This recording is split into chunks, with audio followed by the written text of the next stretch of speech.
আমার লেখাপড়া আর হবে না রে, ও দাদা ও কাকা ও জেঠা ও দাদু আমাকে বিয়ে দিয়ে দে, আমাকে জলে ভরিয়ে দে। ভারত ভারত কবে স্বাধীন হয়েছিল? ভারত 1947 সালে 15ই আগস্ট স্বাধীন হয়েছিল। ভারতের স্বাধীনতা সংগ্রামের ইতিহাস, ইংরেজরা ভারতবর্ষে যুদ্ধ করতে এসেছিল, ব্যবসা করতে এসেছিল, কিন্তু ব্যবসা ভালো চললো না, দিয়ে তারা গুটি পাটি নিয়ে পালিয়ে গেল ইংল্যান্ডে, দিয়ে ভারতবর্ষের লোক বলল ভারত স্বাধীন হয়ে গেছে। এইবেলা একটা মানুষের রচনা করো, মানুষের রচনা।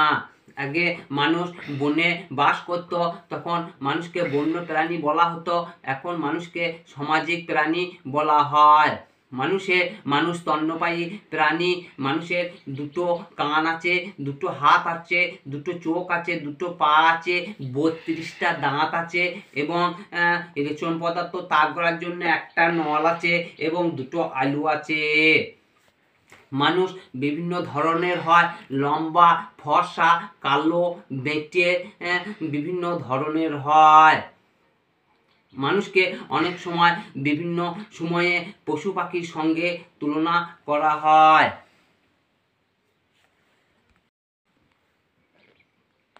পৃথিবীতে যত প্রাণী আছে তাদের মধ্যে স্বার্থপর প্রাণী হলো মানুষ।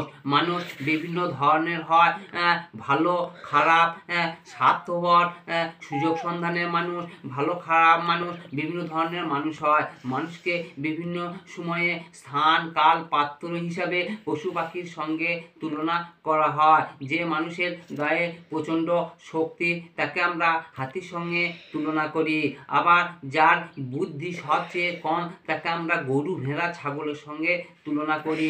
যেমন বাবা বলে তোর লেখাপড়া হবে না, তুই একটা গরু। আবার কারো পরের দ্রব্যের দিকে তাকালে ঢাল ঢাল করে তাকালে তাকে আমরা কুকুরের সঙ্গে তুলনা করি। আবার কারো জিনিস যদি আমরা নিয়ে বলি কুকুর। যারা বিশ্বাসঘাতক সেই সব মানুষকে আমরা আবার সাপের সঙ্গে তুলনা করি, বলি তোকে দুধ দিয়ে কাল সাপ পুষেছি।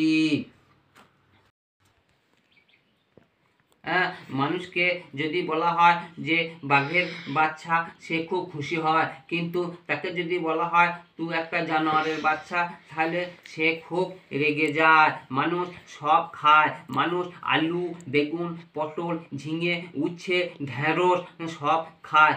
মানুষ ছাগল ভেড়া, গরু, পশু পাখি, ইঁদুর সবই খায়। মানুষ আবার মুরগির ঠ্যাংও খায়, ছালও খায়, সবই খায়। কলা খায়, কলার থোঁড় খায়, কলার মোচা খায়, আবার সজনে খায়, সজনে ডাঁটা খায়। মানুষ সবই খায়। ভাই ওয়েল আবার কাকে বলে রে? ভাই ওয়েল, সমস্ত ওয়েলের তো নাম শুনেছি, মাস্টার্ড ওয়েল, কেরোসিন তেল, ডিজেল তেল, পেট্রোল তেল, ওয়েলের নাম শুনেছি। এটা আবার ভাইল কোনটা? ভাইল মানে মনে হয় যেন ভেজাল তেল। যেগুলা ভেজাল তেল তাকে ভাইল বলে। পানিপথের যুদ্ধ কাদের সঙ্গে হয়েছিল? পানিপথ কাকে বলে? যে পথ দিয়ে পানি বা জল এসে সেচের জমিতে পৌঁছায় তাকে পানিপথ বলে।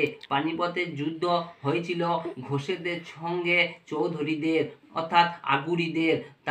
তাদের পুকুরে প্রচুর জল ছিল, তাদের নদীতে প্রচুর জল ছিল, তারা ক্যানেলে রক্ষণাবেক্ষণ করতো, দিয়ে তারা সেইখানে প্রচুর জল ছিল, দিয়ে ঘোষেরা বলেছিল যে আমাদেরকে একটু জল দাও, আমরা চাষবাস করব, দিয়ে চাষ করতে দেয় নাই। তখন আমাদের সঙ্গে ঘোষেদের সঙ্গে আগুরিদের একটা যুদ্ধ হয়েছিল, সেইটা হচ্ছে পানিপথের যুদ্ধ।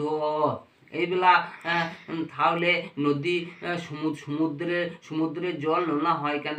সমুদ্রের জল নোনা হয় তার কারণ হচ্ছে যখন আকাশপথে হেলিকপ্টার করে, প্লেনে করে মানুষ এক দেশ থেকে অন্য দেশে যায়, তখন তারা প্রস্রাব করে, সেই প্রস্রাবটা এসে সাগরে পড়ে, দিয়ে ওই জন্য সাগরের জল নোনতা হয়েছে। মাস্টারমশাই?